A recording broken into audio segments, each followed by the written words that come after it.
Hello, my name is Piers. And my name is Luke. And welcome to On the Gallery Floor, a new contemporary art podcast where artists and audiences get to interview each other. Yes, that's right. Artists answer your questions while getting to ask some of their own too. By bringing you closer to the artist and the artist closer to you, we hope to transform contemporary art's reputation from an inaccessible conundrum into an ordinarily relatable experience for all. So, get your questions ready and meet us on the gallery floor. In this episode, we're talking to the British artist David Blandy, whose exhibition, Atomic Light, is currently on show here at the John Hansard Gallery in Southampton. David's exhibition uses one story to tell many. We learn that David's grandfather, a World War II prisoner of war, believed he owed his survival to the atomic bombing of Hiroshima. How could this horrific event that killed over 100,000 people also give life, not just to David's family, but to many others too? Atomic Light lets you explore this haunting question through films, installation, games and archives. You'll roam inhospitable landscapes both on and off our planet. You'll learn about war, agriculture and sunspots. And you'll heed the words of a crocodile defending their swamp, all the while the soldier and the bomb loom large. Experiencing David's exhibition will, without a doubt, have you advocating for a future without such destruction. But how do we get there? Atomic Light is showing until the 6th of May, 2023. Hello, David, and thank you very much for joining us on the gallery floor in the middle of your exhibition. We're currently interviewing David inside his mock observatory. So, David, thank you very much for coming. Thanks for having me. It's great to have you. So, we've got some questions for you, and hopefully you have some questions for us. And we have our bowl of questions from the audience as well. Are you ready? Oh, totally. Yeah, let's get into it. Cool. Let's go. Okay, David, so our first question for you. So we wanted to begin by taking a look at your films. There's The Edge of Forever, Sunspot, Soil, Sinew and Bone, and Empire of the Swamp. These incredible-looking films deal with subjects from climate and agriculture to war and the British Empire. So we wanted to know, why do your films look so beautiful when they're about such difficult, heavy and horrific subjects? Yeah, I guess this comes from two places. It comes from both really wanting to see the beauty in the world. So, and a lot of the exhibition revolves around, obviously, the story of my grandfather and his time in a Japanese prisoner of war camp during the Second World War. He was captured around Malaysia and then transferred to Singapore and also Taiwan. And in his diaries from there, he talks about the beauty of the music that they would listen to, or just looking at the stars. These sorts of moments, they happen in the most horrific places. Mm-hmm. That even despite the horror of your surroundings, there's always beauty to be found. I think another element is, like from the Rachel Carson book, looking at the beauty of the world as a way of thinking, as a way of kind of world building. Like, you know, you can tell a story of the world to a child that would make them think, you know, why do I want to even exist in this world? There's quite a large movement against just general procreation, etc. Like, why bring people into the world when it's such a horrific place? And you could indoctrinate them into that and believe that, you know, we were kind of born into a hell and we have to endure this, and then, you know, it's kind of making the most out of this horrific situation. But I just think it's so much more fruitful to think in terms of hope and seeing the beauty in life, and thinking, you know, that there's so much to live for and to fight for. And then I guess there's also the third thing, that when you're asking someone to look at art, you're asking them to engage in something, to think about something that maybe they wouldn't think of already. I often think of it like that old Bruce Lee adage, don't concentrate on the finger when you should be looking at the moon, pointing to. So you need to kind of lure people into thinking about whatever you're wanting them to think about.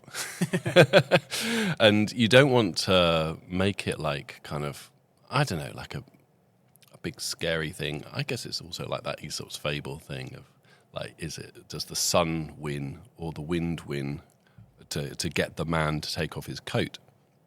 And in the end, it's the sun through kind of just making the man just too uncomfortably hot and kind of pleasant, so he takes his coat off, and the wind tries to blow it off him, and it's like, no, goodness. So I'm trying to actually actively change people's perception of things. This is not an easy thing to do. Mm-hmm. And art works on a one-to-one basis. The viewer looks at the work, and the work looks at them, and they have a conversation. And if something is funny, or if something is maybe kind of really gross, or maybe if something's really beautiful, someone will spend longer with that thing and try and work out what it is. It will kind of draw them in, because I come from, despite making videos now, I come from a history of like painting. My dad's an artist. He draws paintings of landscapes mostly, and sculpture, which is what I studied at my BA. So kind of thinking about just the object and knowing that really you have like 20 seconds to grab someone. Like you're looking at a thing and it's just like, yeah, there's, what do I think of this? And then your eyes will flit to the next thing. And, time-based media kind of, it's a bit of a cheat, really, because it's like, it kind of forces you to watch it for a little bit longer. But at the same time, it has the other side that some people just hate time-based media. So it's like, kind of, they just won't watch a film because it's like, it's not even art, Sure. so it's kind of, but for me, yeah, it's kind of in this arena, in this project, it became about beauty and seducing and kind of trying to bring people into the wonder of this space, so that you're thinking about both war and the climate cataclysm in terms of not this is horrific, but how can we change this and how can we kind of create a better world? Really, yeah, and that's so that's my simple answer. Wow. To you. Do you find it a challenge at all to retain people's viewing? Because you say there's like a 20-second window where people actually engage with the work. Obviously, we have one work behind you, which is 39 minutes. How do you know that you're going to retain someone for that long? Or maybe that isn't even part of the work. You just want them to see a section of it. Yeah, that particular work, I never envisaged people watching the whole thing. But people have. This is what always surprises me. Yeah. But I more saw it as a sculptural object, as a thing in the room that, like a Shakespeare play, you go in and you see kind of 5 minutes of it, and you get an idea of what it's talking about. Like you say, people say that from one scene of a Shakespeare play, you can you get a lot of the themes come through from the different bits of, allusions, etc. In terms of, this Soz, Sinew and Bone, it was really wanting to do justice to all of the material that was in this incredible archive, the Screen Archive Southeast, that so generously let me kind of trawl through their stuff for anything to do with war, agriculture, mining, these sorts of things. And it just, it was through the editing process of making that, it just felt like these things wanted to be seen. So it kind of ended up that length. And then after that, it was like kind of... there was the writing process, because the writing came after the imagery. The writing's a reaction to the imagery that's coming up. So it's almost like a kind of director's commentary, as well as like a prose poem, as well as like. So it's me thinking of all the links that exist within these materials, and then kind of coalescing that into this kind of a story of the 20th century in a way, which is what it is. or kind of the middle of the 20th century, sort of from the 1930s through to the 1970s-ish. Like kind of it has that kind of range. I guess, yeah, with that one particularly, I think it's that idea of the flickering image. You can tell it's archive, and then you have this voice, and really that's kind of the center of the work, is that kind of mix of, and I guess there was also the soundtrack that does do something. It creates a certain atmosphere around the work that wouldn't be there if the kind of quite minimal soundtrack wasn't there. It's those three elements colliding to create a kind of, I guess, a kind of time image space that people can enter into, and then they can engage with it, and they can watch it through if they want, or they can kind of come and go. With some of the other works, I think I approach all videos in that same way, thinking of them as like an object in space rather than necessarily a kind of narrative, kind of linear thing that you have to see the beginning and end. That's why I'm not so fussed about having show times, etc. Yes, okay. Interesting. I think it can. I think they work as one-off things, especially certain works like, say, Edge of Forever or Empire of the Swamp. I think both of those work as like a linear narrative, like you're watching it for 20 minutes and then, credits roll, you go home. but I think they also function in this sort of like, they have enough moments of kind of themes recurring, statements and images sort of blending together, these moments of reflection, that you can kind of get into that mindset and just watch it for 5 minutes and get something out of it. Mm-hmm. So, yeah. Sure. Thank you. So, another thing that we've noticed from your films, you're obviously coming into the gallery with your grandfather's story, how you're responding to that. Your children are actors in Edge of Forever. Your partner is doing the film work. Obviously, you yourself, you're the director, the narrator of many of the films. So we wanted to ask you, how does working with your family affect the work that you make? Yeah, I think, for this show in particular, it's become very much a family affair. It's talking about familial history. Really, it was thinking about the archive of the body in many ways, like the archive of my body. Yes. Like where does my body come from? It comes from many of my ancestors, one of which is my grandfather. Mm-hmm. And that, but not only kind of physically, genetically, but also it's kind of psychologically, psychically almost. Like, so his trauma is passed on to my mum's trauma, which kind of becomes my sort of, my growing up with my mum's relationship to that. Sure. And it's the way that these things get passed down. People talk about epigenetics, how stress is actually transferred through genetics now, but it's a kind of slightly controversial statement, but I think it's definitely true psychologically. Mm-hmm. And that kind of feeling of the family being part of, and the family stories being part of you and your makeup, it meant that there was something there that I wanted to explore. And when it came to kind of thinking about the different films, I work with Claire on a daily basis. Claire is my partner, love of my life. It's just, it's kind of very straightforward to kind of think, right, if we're going to film something, it makes sense for Claire to do it because she's really good. And definitely, I can certainly attest that. Has a kind of, really particular eye. And there's something, I come from a history of sampling.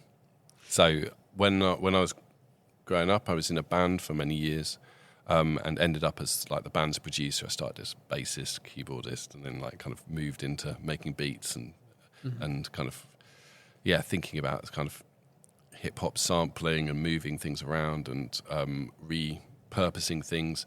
And so I quite often like working with material that exists already to create work. And in a way, working with Claire is a way to create material that I can then work with to create the work. Okay, yeah, that makes You know sense. what I mean? So it kind of gives over agency in a way to someone else, so that I'm not thinking about the beauty and things, because it's like Claire makes the beauty. Mm-hmm. So it's like it's taking something. It's like having this incredible sample of a song, and you know it's got just this perfect bit of a beat. You don't have to have played that beat, but you've kind of felt that this is perfect for what you want to get across at this moment. So yeah, and then that becomes like a conversation between me and Claire. You know, it's very much like a collaborative moment where we're creating the storyboard, creating the ideas for what sort of shots have to be in this thing. And then, of course, we start thinking about protagonists, and it just made sense in this work to have our children in the work, because they're literally, you know, the progeny of this narrative. Mm-hmm. So they're that next generation, like in Child of the Atom, where that's a film which is about my and Phoebe, my daughter's, travel to Hiroshima, to a kind of a sort of origin space for us, because my grandfather always believed that he was saved by the Hiroshima bomb. That if the bombing of Hiroshima hadn't happened, then he wouldn't have survived being a Japanese prisoner of war. Largely contentious statement, but pretty much there's a lot of evidence that I would say backs his theory up. Yes, sure. And so yeah, for her to be there in that film as the reason that I'm there, that I often say that, you know, I can imagine a world without me, but as a father I can't imagine a world without her. Mm-hmm. So she has to exist. So that it gives another layer to that work, that it's a complicated space. And in a way we're doing the same sort of thing here. It's them finding kind of remnants of my grandfather's thoughts in the landscape, and discovering this landscape that's been destroyed by generations prior to them. How do we make a new world? It's sort of what that film is thinking about. And you know, really it's their conversation with me as much as it is with my grandfather. It's like, you know, we have to deal with the mess that you haven't sorted out. It's kind of what they're saying. Because you know, my generation, we've kind of, you know, we've fought for the environment to be more listened to. Yes. But have we affected real change? You know, have we changed society in a fundamental way? No, we haven't. We've kind of really stayed with the status quo, and that, you know, in many ways, that's my generation's failure. You know, there could have been a kind of a real seismic shift of things. It didn't happen. Mm-hmm. But you know, we have to own up to that fact that, you know, we made kind of gradual changes, but didn't really make those fundamental changes. It could have made a very different world for her and for Samson to grow up in. So, yeah. So I think, you know, there's a lot of anger in that film. I think, you know, and it's partly from my script, and it's partly from the way that Phoebe talks through it. Mm-hmm. And you know, I think it's that contrast between the beauty and the kind of the rawness of her voice. They're thinking about the landscape in the visuals. It kind of, yeah, that's what I think kind of gives that work its presence. How do you manage that as a father to your daughter? Like that's a heavy subject for your daughter to necessarily like narrate and talk about. How do you fully let someone of that age like understand what they're talking about? Do you know what I mean? Does that make sense? No, I do know what you mean. I think it's just an extension of kind of breakfast table chat. Okay, yeah, no, I like that. So it's just, they understand the world, in their own way, through absorbing it from kind of radio bulletins and through just conversations that we have about what's going on. Why is this political event happening, or what is this? We go to protest march together. Like, what does all this mean? And they have quite a rich understanding of kind of politics and kind of ideas around the environment. I think they both want to affect real change in the world. So actually, I didn't actually have to give, I did write the script. Yeah. But I didn't have to give massive directions on how to make it. Phoebe went off and recorded it by herself. Oh, really? Wow. Yeah. We just, I have a little Zoom mic, and she recorded in my bedroom because, Claire and my bedroom is like kind of the smallest room in the house, and it's got basically just like a mattress, and so it's quite well soundproofed in a weird way. And she just recorded it. I think she did 2 takes just by herself, and then I listened through it. It's like, okay, cool, we got this. So. There's a couple of moments in the film where I kind of think, maybe I should have got her to redo that. But anyway, it's like it was amazing. Like, well, you say that the way you described your wife doing the filming, it kind of sounds like video collage in a way, so you've grabbed the narration from your daughter, you've grabbed the video, and you can't necessarily change collage because it's already pre-made for you. So that's nice. It's nice that. Yeah, well, no, I think. Think of it in that yeah, way. I think collage is kind of the basis of my practice. Yeah. It's kind of taking this thing and that thing, putting them next to each other, and seeing what happens and what it means. I think if there's anything consistent in my practice, it's that kind of approach to things. I mean, my aesthetically things vary wildly between different projects, but I think the approach remains the same.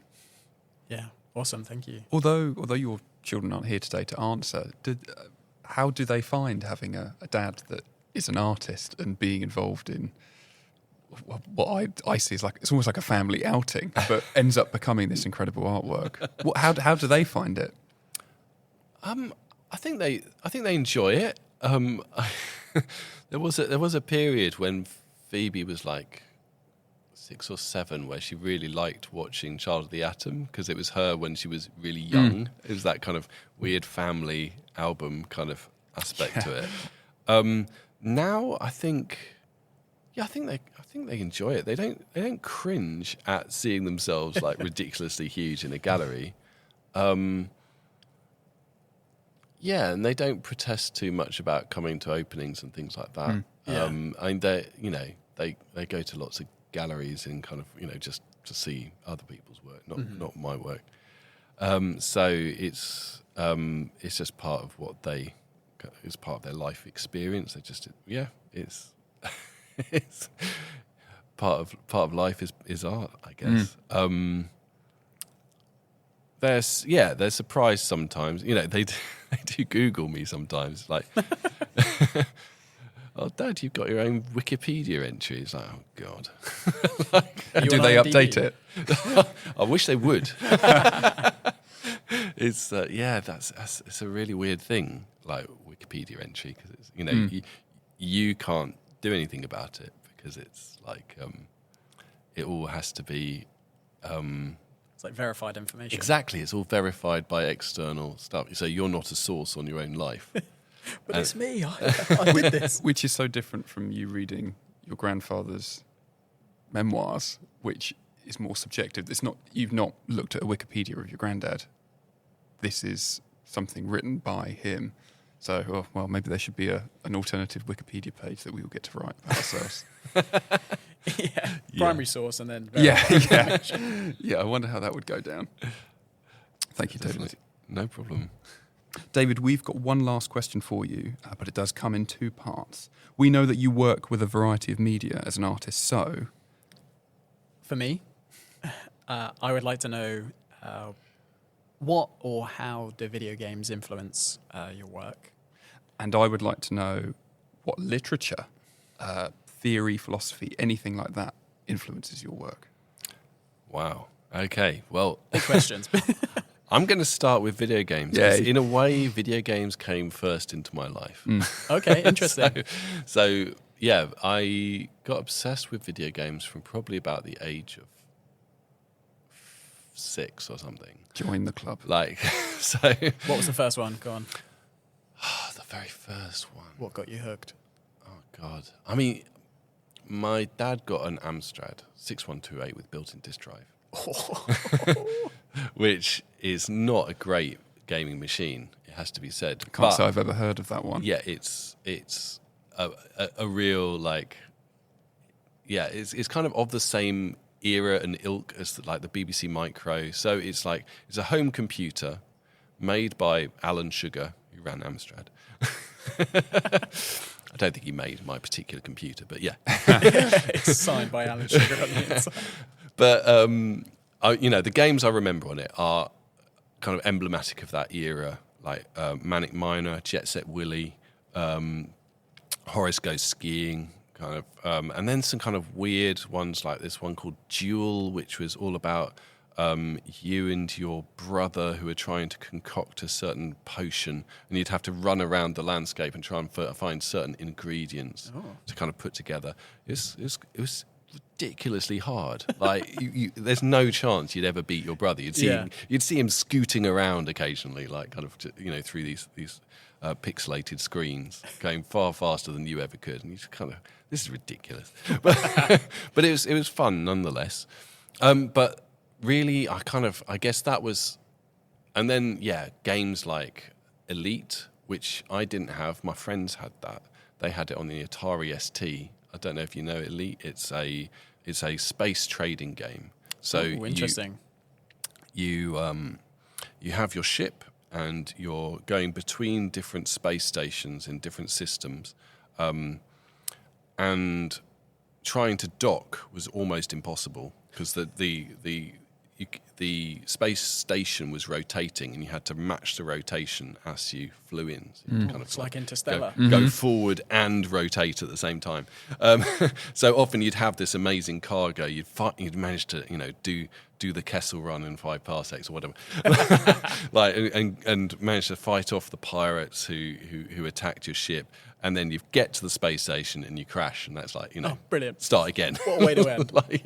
And it kind of, So so that was kind of the early part of my gaming history. Sure. And then got back into games really heavily in my teenage years with a band.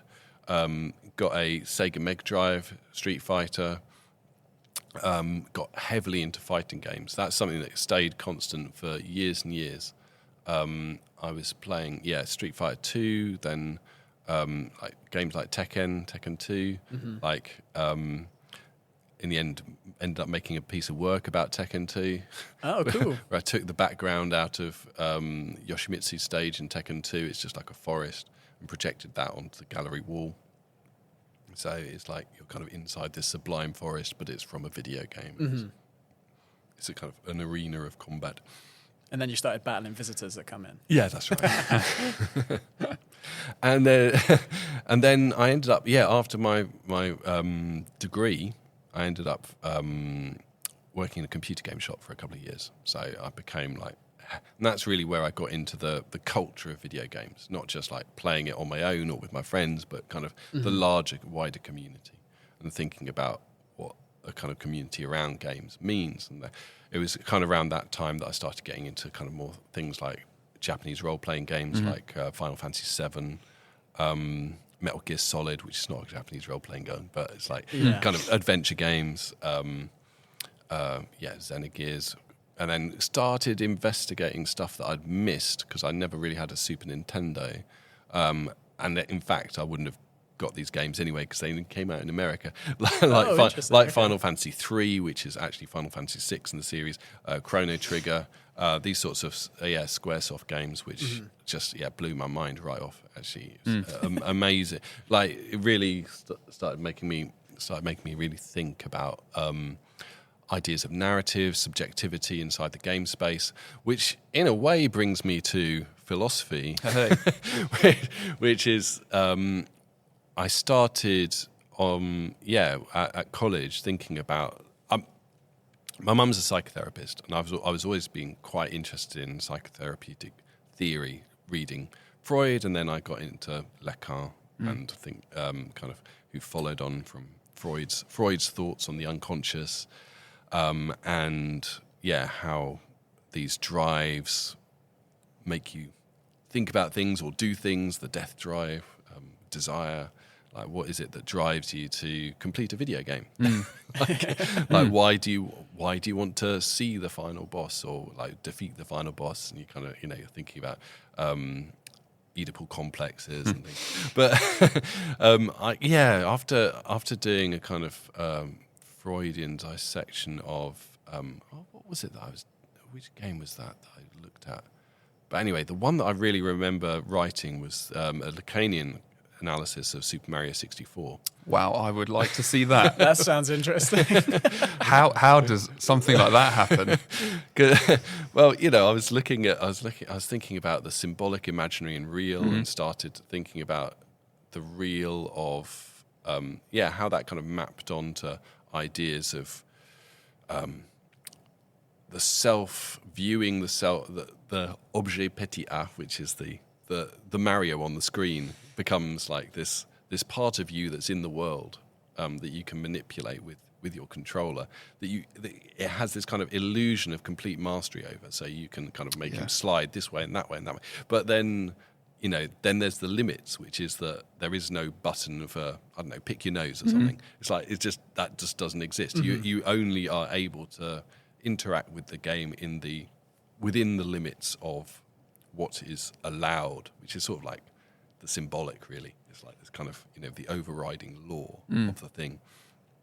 So I was kind of investigating it in those terms. And it was from that I kind of got into all sorts of different types of theory. So I guess what I've been reading recently is I've been reading David Graeber, this one, The Dawn of Everything, which is a really interesting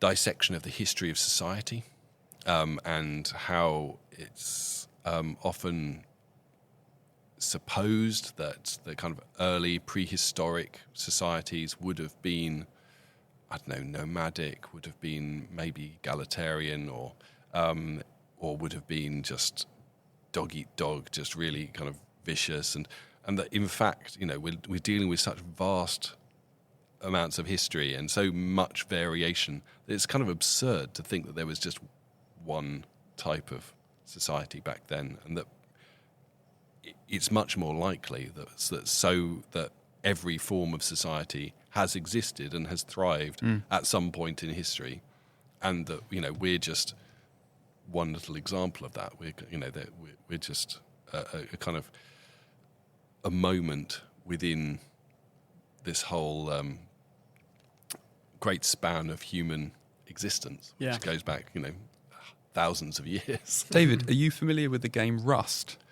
Yes. Because just thinking about systems and societies, it's funny when you might play these games or watch people play them online, how because they're so open, people form their little communities, and it is dog eat dog, or there's a hierarchy and maybe there's a revolution. So it's interesting how even in those virtual spaces, something of, well, if we can call it real, is also played out there. And I wonder, I don't know, through however many gaming lobbies there have been of Rust, or however many matches, whatever you want to call it, what's the development from somebody's logging in to logging out, and where do they leave from what? I don't know, French Revolution to Victorian industrial age, something like that. How do they go through that? From experience, it will last about 40 minutes. You'll join in, you're naked, you find a rock. Actually, you've got a rock, you bash a tree, you've built a base, and you're like, wow, this is the beginning of the end. I am going to go on to some beautiful things. And then someone comes in with a bit of C4, your door's gone, all your stuff's gone. And you're dead. Well, I guess that's the same with Minecraft. It's sort of quite. I mean, it's not perhaps not as violent, but maybe the violence is just hidden. But I imagine I don't know. I don't think you've seen my son play Minecraft. Like the main ways that he plays Minecraft is player v player, and it's really? It's like big deathmatch things and PvP. stuff. Yeah. Like they're kind of going around and trying to get the best sword as quickly as possible, and then kind of hacking away each other, chucking each other off cliffs and stuff. It's just hilarious. Like really, it's such a clunky interface for kind of PvP play, but yet everyone just going just a huge. I think it's just that huge user base, I think that's what I found fascinating about, I guess, the internet revolution, for want of a better term, is that these kind of communities that did exist in terms of kind of small friend groups, like having a LAN or having just like a group of friends, or like an arcade. That's what an arcade was back in the day. It's you're right. There would be like 10 guys and girls who would come to an arcade on a Friday night, and they would play, and it would be about who's better than who else, but at the same time, it's just about kind of creating this little community and kind of getting better through the practice. And now online, it's like that community it's worldwide. It's massive. It's and crazy. It's like, and you're finding people who have, absolutely identical interests to you. So it's like, oh, you really like this aspect of Animal Crossing. Well, here we go. Like, here's like 100 other people who also like, I don't know, growing flowers in Animal Crossing or something. It's like something really like particular about that particular space.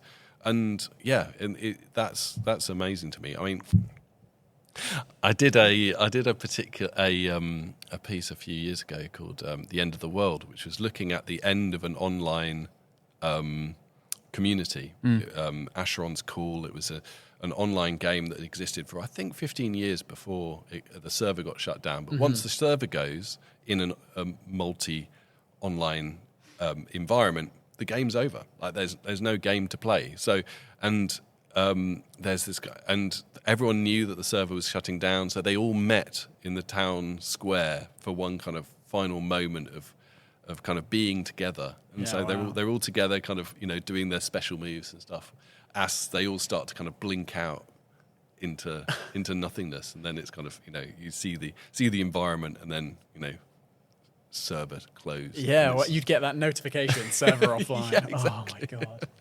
But that kind of that thing of persistent worlds, and it's a fascinating space, I think.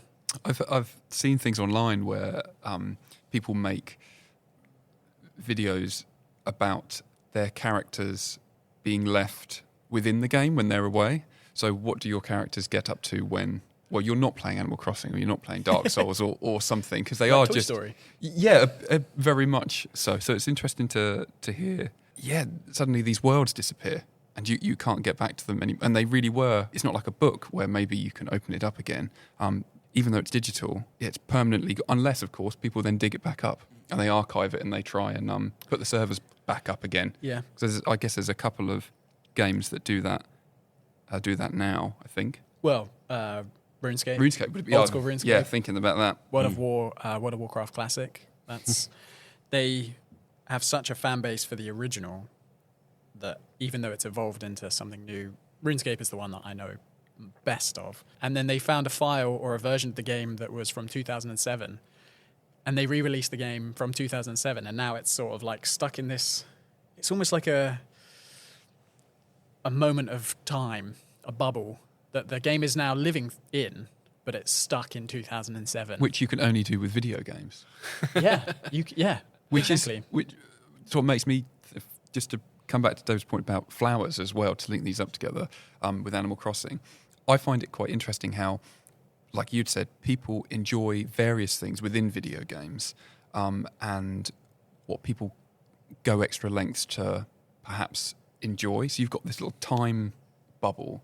I know for playing video games, when you've played them enough, if I do this, the world will change. So do I not do that just so I can... It's a bit like I don't want to do any spoilers, but when characters die in video games, how long do you want to keep them for? And so I won't progress the story, and you can stay in this space where time just stops.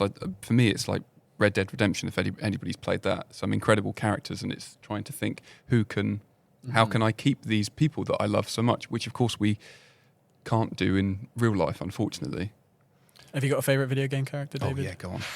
I just want to get that little bit of information out of you. If you Oh do. my God, one character. I don't know. The one I keep coming back to is probably Solid Snake. Oh, okay, yeah, cool. He's just such a badass. I have a friend who is incredibly well versed on the story of Metal Gear Solid, and I don't know there's so many versions of Snake. Is that right? Big Boss, Solid Snake, Metal Snake, Liquid Snake. Liquid Snake. Oh God. Well, that's a rabbit hole we can definitely go down another time. Yeah, on to the next bit, I guess. Yes, David, what questions would you like to ask myself and Luke? Oh my God, yes. I had a long think about this. And it's a funny thing, but I thought maybe I'd go kind of for the jugular. and ask the interesting questions, which is firstly, what do you think art's for? What a lovely, easy question that is, David. Thank you very much. Piers, do you want to go first? So I sort of think art really for me is for sort of satisfying something within myself that avoids satisfaction, but it then allows me to keep on making. So really art is like, it's the thing I can't stop making, but I have to keep making it. Perhaps it comes from a place, a sort of an inexhaustible source, and that's why we keep coming back to it. Certainly why I keep coming back to it. So that's what I would say. An inexhaustible source, I like that. I had to turn to a very dear and favoured historical figure for my answer. His name is Jacob Bronowski. He was a poet, a scientist, a mathematician. He did a series on the BBC back in the 70s called The Ascent of Man. An incredible show. If anyone wants to see it, it's beautiful. And because he's a poet, his way of writing is wonderful. But a quote from that series is, "Man is unique not because he does science, and he is unique not because he does art, but because science and art equally are expressions of his marvelous plasticity of mind." And for me, art is a means of expression and exploration, to explore your mind, I guess. I had to make notes, so I've made notes, but it's to put your brain onto a canvas. And it's an extension of the phenomenon of wanting to make, similar to what you were saying. And art is play, ultimately. I think if you're not playing when you're making art, you're not necessarily making art, if that makes sense. I feel like the two are hand in hand, and they will forever be locked together. And I think science is another form of art, really. I mean, when you look at space, oh my God. If someone shows you a picture of, like, I don't know, Uranus or Neptune, it looks like someone has just taken something out of their mind. They're like, oh yeah, that's a planet. It is just mind-blowing. And then you look at space clouds, nebulas, the pillars of creation, for example. I know that stuff is just pitch black in reality, but when you apply the filters to it to distinguish gas and elements, you get the most amazing images. Which is a very human thing, isn't it? Because if we're applying that, we're applying something perhaps quite artful to something that, definitely. Well, depending on your debate, it either was made or just came from nothing. And you want to visualize it. Yeah. It's no good. It's just black. That is just pitch black, and there's nothing there. It's void of light. No, we need something more. Let's slap a load of meaning behind it, and that's how I would answer that question of what is art for. That's great. That's great answers. Thank you. Oh, I God. think I fundamentally agree with both of you, but particularly about play. I was just reading on the way here David Graeber's work about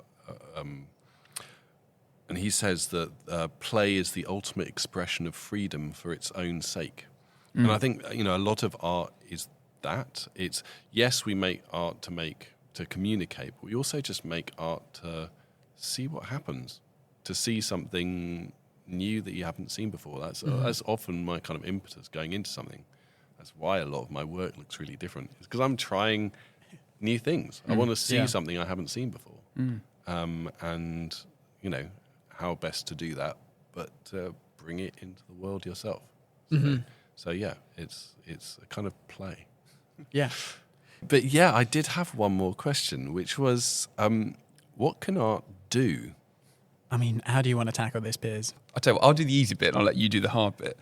When we were thinking about this, we just sort of thought everything. It can sort of do everything, or it can be used to do anything. Art, what can it do? It can comfort us. It can make us laugh. It can make us advocate for change. What were sort of your ideas?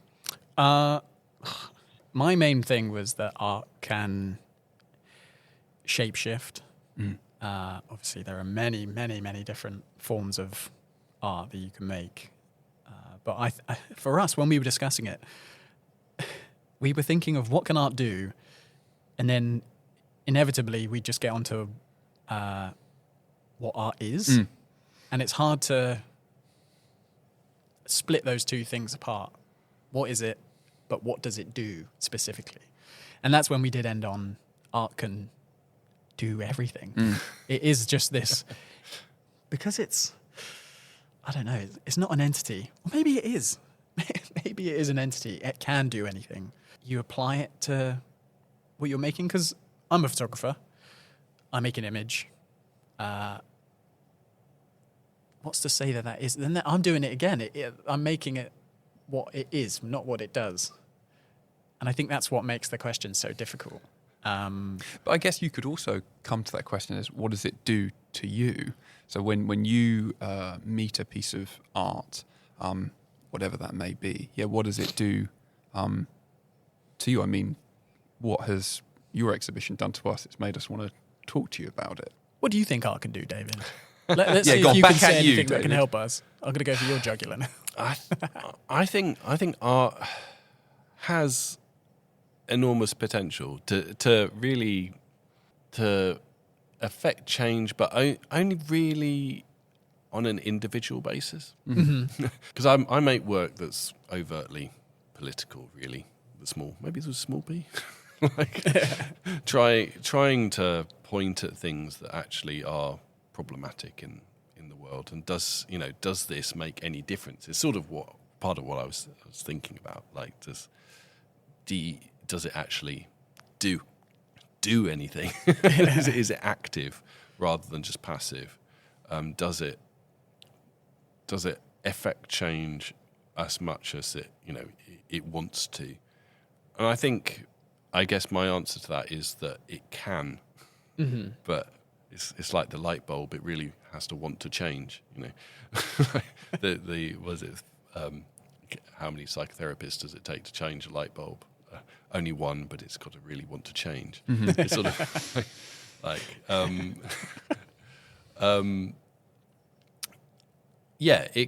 think it can create a space for thinking about the world different, and I think it also creates a space for the individual eccentric voice, which in our kind of very commoditized, I mean, even social media is incredibly like kind of, everyone putting on masks in many ways. I think, art is one of those spaces that someone can say something really quite radical still, and it be seen and understood and thought about. I think it can do a lot. Well, I had a thought very momentarily then when you were talking about, it's kind of like that question of when a tree falls down in the woods, if no one's there to hear it, doesn't make a sound. Does art's not doing anything unless they're choosing to engage with it. Whatever your intentions are with the work that you're making, like you were saying, art is on an individual level. It's only going to achieve that if the person takes the time to actually engage with the work. Like an image I make of a tree out in the woods isn't going to do anything unless I'm showing it to someone. But they also have to, in their own mental space, be in the same space as... Or it's like reading. What do people say? When reading a book, when you read it a second time, it should read differently because you have changed. Well, I hope that satisfies you, David. Ready for round 3? Here we go, round 3. This is Okay. what we've been waiting for. So this is our favourite part of the show, David. We have our bowl of questions And rightly from so, yeah. members of the public. You're free to grab any that take your fancy. Give it a jostle. Right, let's have a look. Okay, right, what have we got here? Right, if you could match your creative process to a song, what would that song be? Great question. Oh, wow. Okay. And off the top of my head, the first thing that came into my head was, it wasn't a song, because I don't know what the names of all the songs are, but it was an album, DJ Shadow's Introducing. It's an album completely made up of samples. Oh. And it somehow has a kind of a real, like, soulful resonance. It's not just like kind of, hey, this is fun, dancey track. It's like everything feels really like it has meaning. Most of it's instrumental, but it does, and quite a lot of it is sampled from David Axelrod, who's like one of my heroes anyway. But it's kind of, yeah, it's got a real, like, it builds up things. It's kind of symphonic, but at the same time, you know that it's all collage, and somehow that mixture feels quite like how I go about making work. So yeah, that's where I get it from that. I'll have to get that on Spotify in a minute. Thanks, Nidhi, for that question. Thank you. Okay. Yeah, thanks, Indini. Next question we have one from Alina.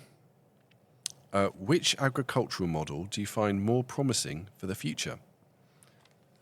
Wow. Well, and there's a lot of agricultural models that are possible right now, but obviously I'm all for sustainability. Mm-hmm. So sustainable agriculture, and I think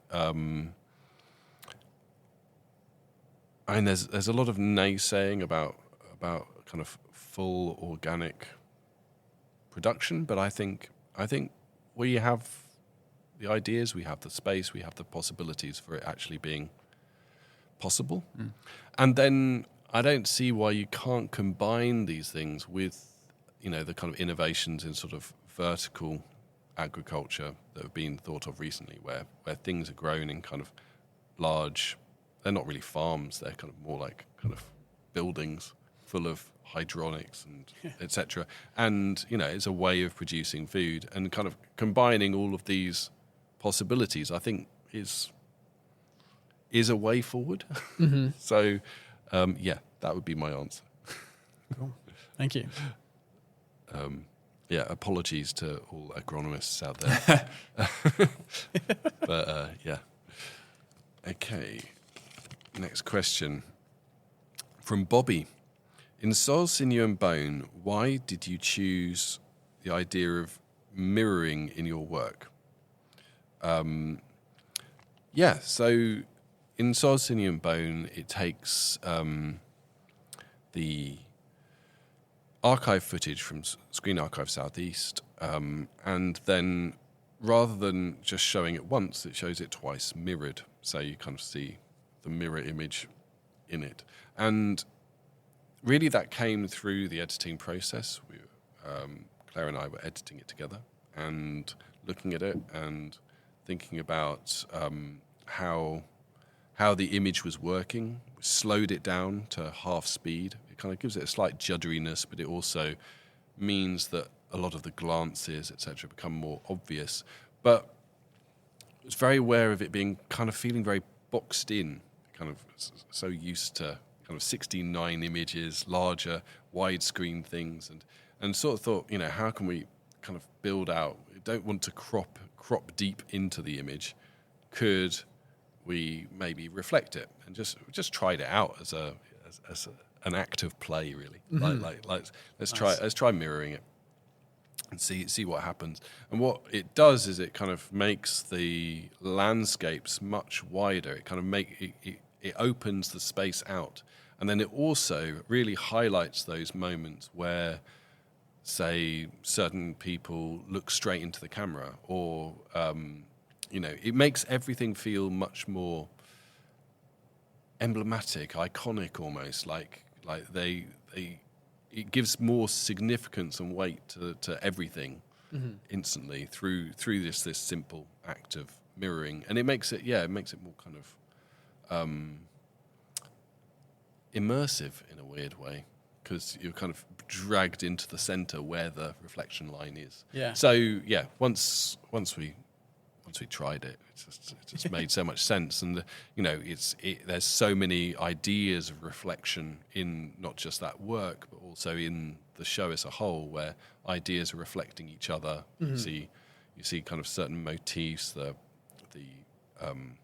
observatory dome, the different instances of children, they play across all these different spaces and all the different films. So it just made sense to have reflections in there. Did the narration for the film, did that come before it was mirrored? Did the mirroring change your narration at all when you were writing? Yeah, no, it came before the narration. That was it was a not completely finished film, but it was mostly edited before I did the narration. So yeah, I'm sure it influenced what I came up with. Cool. So yeah, it's always weird, that process. Got a question from Emma. How do you juggle family life and artist career? That's a really good question. I think there's always a fear for an artist that the two are incompatible, that you can't be a parent and be an artist. And I think that myth is quite kind of prevalent in the art world, that it's almost like, parenthood is sort of seen as like a failure state almost. But actually, I mean, I think if anything, it's made the practice richer. It's made it feel more personal and real, like I'm making something for a future rather than just kind of for myself. In practical terms, I'm very much like a stay-at-home dad and artist. So it's like, I make the kids breakfast in the morning. We kind of, get dressed together. all the usual kind of dad stuff. I mean, not anymore. They're too old for that. But like when when they were going to primary school and stuff, it'd be finding their socks and everything. But and then you're fitting your work. I mean, I think it's kind of these sort of labels are quite arbitrary, aren't they? Between kind of art, life, work, but your kind of artwork. Around what's possible with like the school day, and when and before they went to school, it was difficult to kind of eke out the odd hour to answer a whole bunch of emails, and you kind of almost feel like you're just running to stand still to keep things going. But it's possible, and I think it's actually in the end beneficial to a practice. Well, it's been beneficial to my practice. I think other samples may vary, but I think it's always been important to me that it's not that my practice didn't live in isolation from the rest of the world. And I think this, being a dad is kind of a big part of that. It's like, I'm still very much involved in the culture of young people because it's being brought into my house. Mm-hmm. So kind of see how culture is evolving. I think it kind of gives a necessarily kind of reality check on things as well. It's like you can't just be thinking about kind of esoteric things all the time. You've got to think about things a very straightforward way as well. Okay, one more question. We've got a few questions in here. So who's the lucky Lucky one. We got Sarah's question. Do you have an affinity with nature? Nature's a big part of my life. I spend a lot of time on walks with my family around the Downs and kind of further afield around Sussex. I live in Brighton. And it's always been a large part of my life, I think. It's just, my dad's always been obsessed with landscape and, walking and bird spotting. I was a member of the RSPB for a long time. Oh. All these kind of... and I think the way that that nature has become such a central point in contemporary discussion, kind of has come organically out of that, like understanding that we are nature. Mm-hmm. It's not that there's this separation. There's not kind of humanity and nature. It's just part of the same continuum. And what affects one thing, inevitably is affecting us. Like we're hurting ourselves through hurting this other part of ourselves. So, change the world, kids. What a message to end on, absolutely. David, it's just been an absolute pleasure. Thank you so much for coming. Yes, thank you. Thank you very much. Oh, thank you both for having me. It's been really, really fun discussion. Thank you very much for listening, and we will meet you on the gallery floor next time.